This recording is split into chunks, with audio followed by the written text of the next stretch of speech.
प्रणाम सभी भैया बहनों को। इकाई 6 पौध संरक्षण सेकंड, 1 अंक के 3 प्रश्न आएंगे इस इकाई से। तो वस्तुनिष्ठ की इकाई है, तो वस्तुनिष्ठ पर ध्यान देंगे, जिसमें सही विकल्प चुनकर लिखिए। पहला प्रश्न आता है सही विकल्प, क्योंकि 1 अंक के 3 प्रश्न आएंगे तो इसे सही विकल्प में से भी पूछा जा सकता है, रिक्त स्थान में से भी पूछा जा सकता है, सत्य असत्य सही जोड़ी में से भी पूछा जा सकता है। तो ध्यान देंगे हम सही विकल्पों को। तो पहला सही विकल्प है अरहर में प्रोटीन होता है। अरहर में प्रोटीन कितना होता है?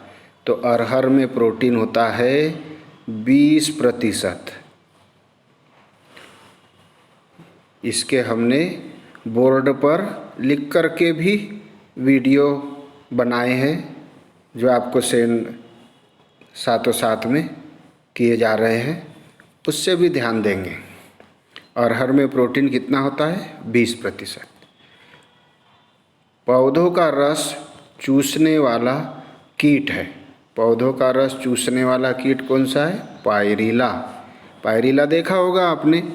मक्का की फसल जब बड़ी होती है, जब चौड़ी चौड़ी पत्तियां हो जाती है, उसके अंदर से हवा पास नहीं हो पाती है, प्रकाश पौधों की जड़ों तक नहीं पहुंच पाता है, पानी रिमझिम आता है, वो भी पत्तियों के नीचे नहीं पहुंच पाता है, वहाँ पर इसका घर बन जाता है पायरिला का।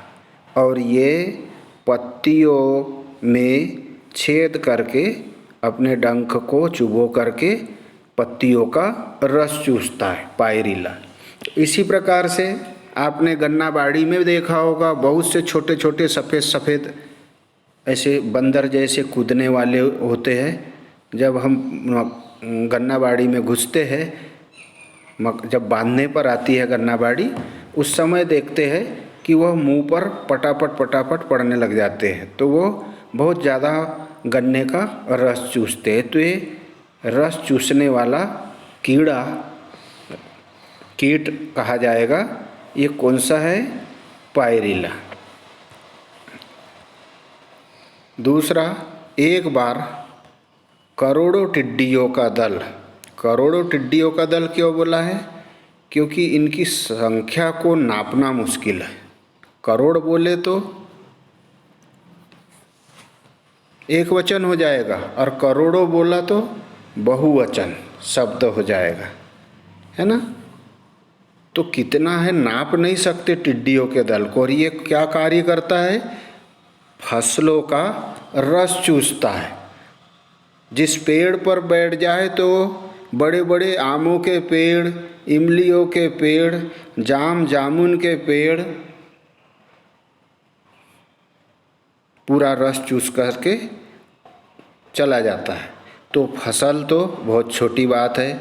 अभी इस वर्ष हमने इनका प्रकोप देखा भी, किसी किसी गांव पर हुआ, तो अब अच्छे से टिड्डियों को पहचानने लग जाएंगे। तो इसी का दिया हुआ है यहाँ, एक बार करोड़ों टिड्डियों का दल जब लाल सागर से गुजरा था। कौन से सागर से? लाल सागर से गुजरा था। तब उस दल की लंबाई आकी गई थी 300 मील। क्योंकि लाल सागर जो है यह 2 द्वीपों के बीच है, तो देखने में आया कि इधर के द्वीप से अभी ख़त्म नहीं हुआ था और उधर के द्वीप पर पहुंच गया था। और बीच में पानी जो है, जब यह उड़ता है आसमान में तो क्या हो जाता है? ज़मीन पर, धरती पर छाव सी नज़र आती है। सूर्य का प्रकाश पृथ्वी पर नहीं पहुंचने देता है।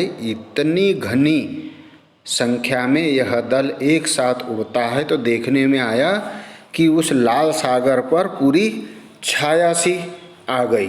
तब समझ गए कि, क्योंकि उसकी लंबाई मालूम है लाल सागर की 300 मील, है ना। तो एक बार करोड़ों टिड्डियों का दल जब लाल सागर से गुजरा था, तब उस दल की लंबाई आकी गई थी 300 मील।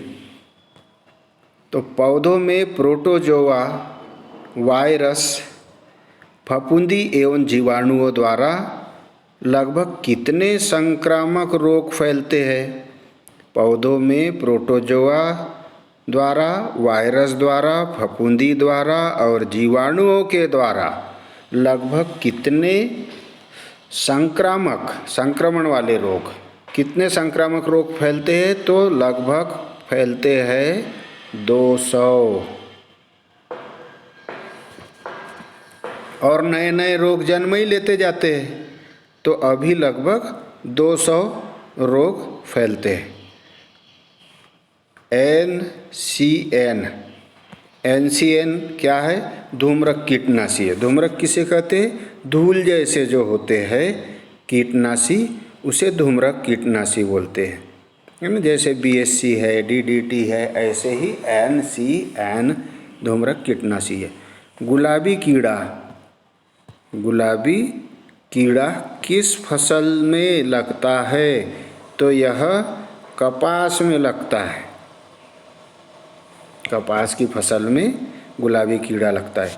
तीव्र आंतरिक या स्पर्श विष, आंतरिक रूप से भी तीव्र फैलने वाला और स्पर्श हो जाने पर भी तीव्र फैलने वाला है कौन सा विष है?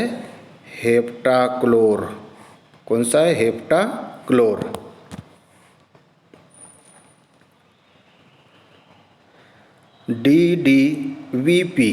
DDVP कीटनाशक दवा किस मान से 100 EC के रूप में मिलती है?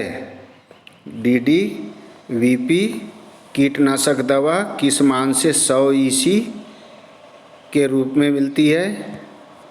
तो यह मिलती है न्यूआन के रूप में। किसके? न्यूआन के रूप में क्या मिलती है? DDVP कीटनाशक दवा 100 EC के रूप में। EC पावर होता है। EC क्या होता है? पावर होता है इसका।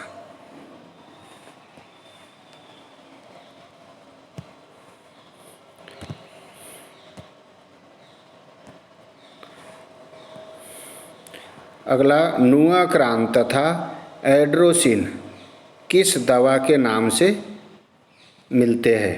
नुआक्रान तथा एड्रोसिन किस दवा के नाम से बाजार में मिलते हैं? यहाँ छपा नहीं है। बाजार में किस नाम से मिलते हैं या जाने जाते हैं? तो ये जाने जाते हैं मोनोक्रोटोफास से। ये इस दवा का नाम आजकल खूब चल रहा है।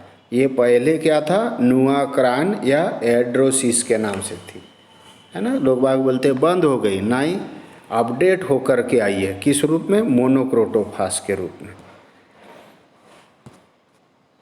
नेक्स्ट,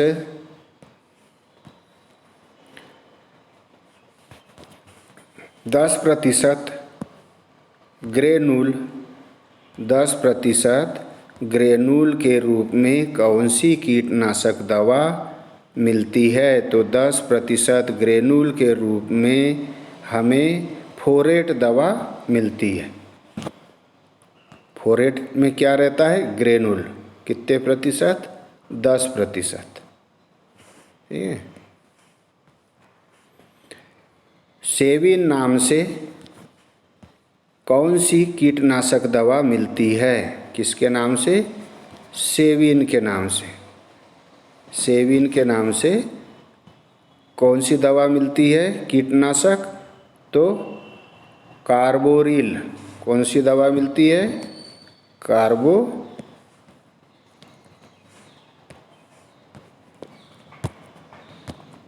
कार्बोरिल दवा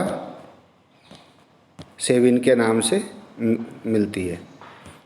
सेल्फास तथा फास्टाकिसन के नाम से कौन सी कीटनाशक दवा उपलब्ध है? तो सेल्फास तथा फास्टाकिसन के नाम से एल्यूमिनियम फास्फाइड दवा उपलब्ध है।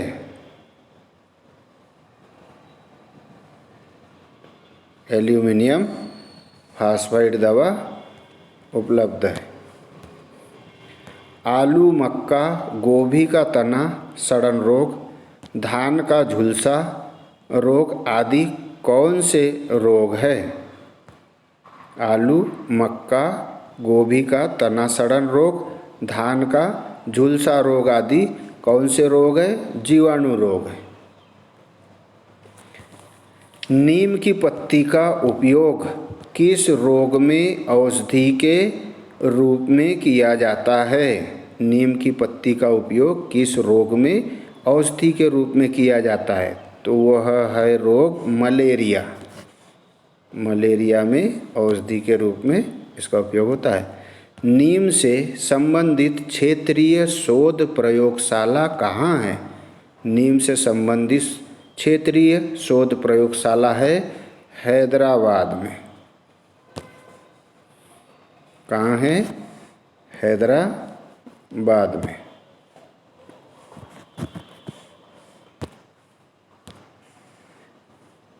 आगे क्वेकर्स फ्लोरिबंडा का प्रचलित नाम है। क्वेकर्स फ्लोरिबंडा का प्रचलित नाम है तिलोंज। स्टेमोनियम औषधि किसकी पत्तियों से निकाली जाती है? स्टेमोनियम औषधि किसकी पत्तियों से निकाली जाती है? धतूरा की पत्ती से निकाली जाती है।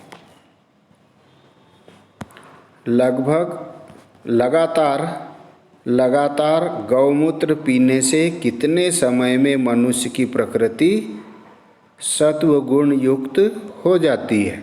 लगातार गौमूत्र पीने से कितने समय में मनुष्य की प्रकृति सत्वगुण युक्त हो जाएगी? तो 6 माह में।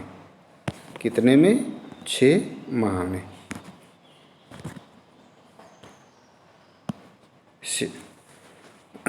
यह देखिए नींबू में किस प्रकार से यह धब्बे वाला रोग लगता है।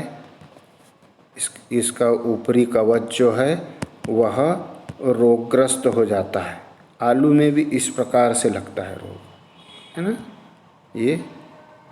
और इसका रस फिर अंदर प्रभावित हो जाता है रोग से। यह विभिन्न प्रकार के पादप रोग दिखाए गए।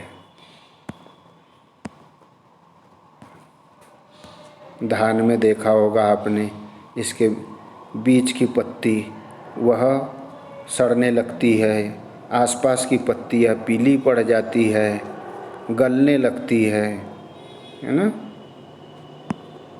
इस प्रकार मक्का में भी आपने देखा होगा, ये ऐसी सूड़ी इल्ली बन जाती है। पिछले वर्ष बहुत ज़्यादा प्रभाव किया था। इस प्रकार से उपचार किया जाता है कि उस फल को कोई भी कीट अगर चूसने के लिए आए तो वह मर जाए। इस प्रकार मूंगफली में आपने देखा होगा छेद ऐसे हो जाते हैं और बाद में आसपास पीला सा पन लिए हुए होता है और पूरी पत्ती पीली पड़ जाती है। तो इस पर बार बार मोनोक्रोटोफास सींचा जाता है।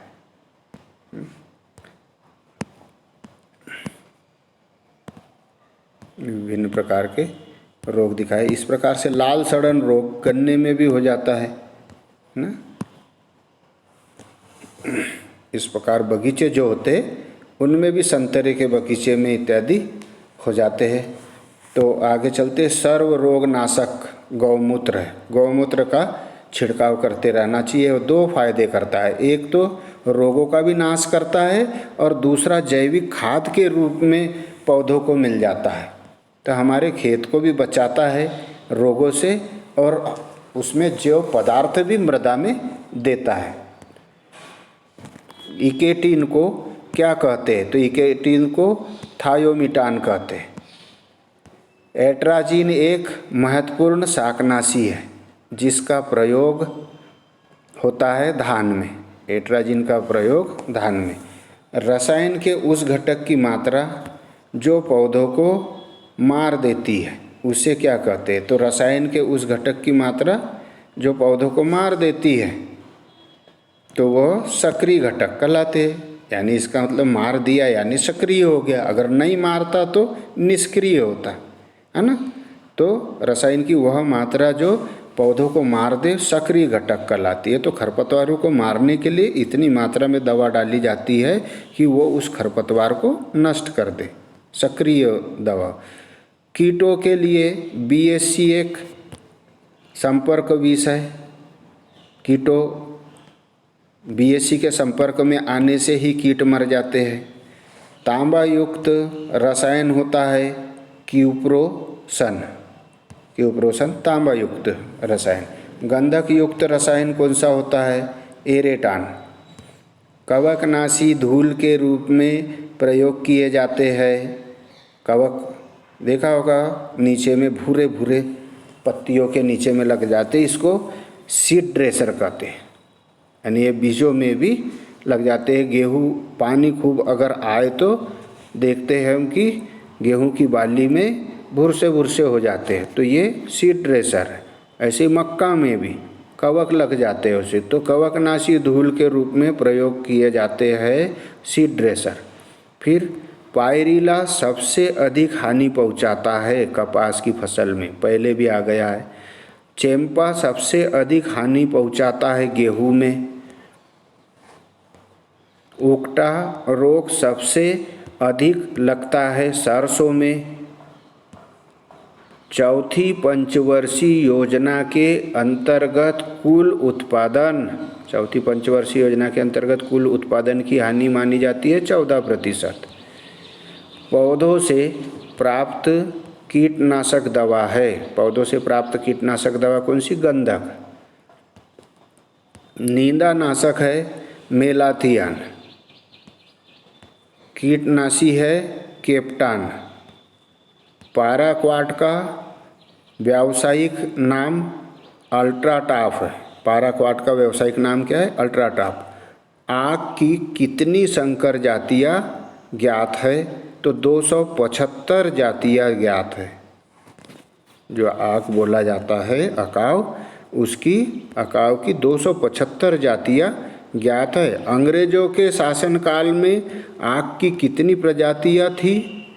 आक की कितनी प्रजातियों की पहचान की थी अंग्रेजों ने? 37। और आज कितनी जातियाँ प्रचलित है? 275। कीट नियंत्रण की निम्नलिखित विधियों में से कौन सी भौतिक विधियों के अंतर्गत नहीं आती है? तो कीट नियंत्रण के अंतर्गत कौन सी भौतिक विधियों के अंतर्गत नहीं आती विधि? विभिन्न कीटनाशकों के छिड़काव द्वारा उन्हें नष्ट करना, ऐसा आएगा, क्योंकि ये रासायनिक विधि के अंतर्गत आता है। ऐसे रसायन जिनके संपर्क में आने से ही कीट नष्ट हो जाते हैं कहलाते हैं संपर्क कीटनाशी। ऐसे रसायन जिनके संपर्क में आने से कीट नष्ट हो जाते हैं कौन से कहलाते? कीटनाशी। निम्न में से कौन सा कीट नहीं है? तो निम्न में से कौन सा कीट नहीं है? कीट। यह कीट नहीं है। इस प्रकार से कीटनाशक बाजार में मिलेंगे आपको। एंडोफिल Z78 फंगिसाइड है, ये फफूंदनाशक है। फिर साफी खूब चल रहा है अभी, जड़ गलन रोग के लिए डाला जाता है। ऑर्गेनिक फंगिसाइड है। तो ये इस प्रकार के जो जैविक फफूंद और कीट लग जाते हैं उनको नष्ट करता है। अवतार ग्रह कार्य है। कोई 10 विकल्प याद कीजिए, है ना। तो इसमें सही 10 विकल्प याद करना है। धन्यवाद।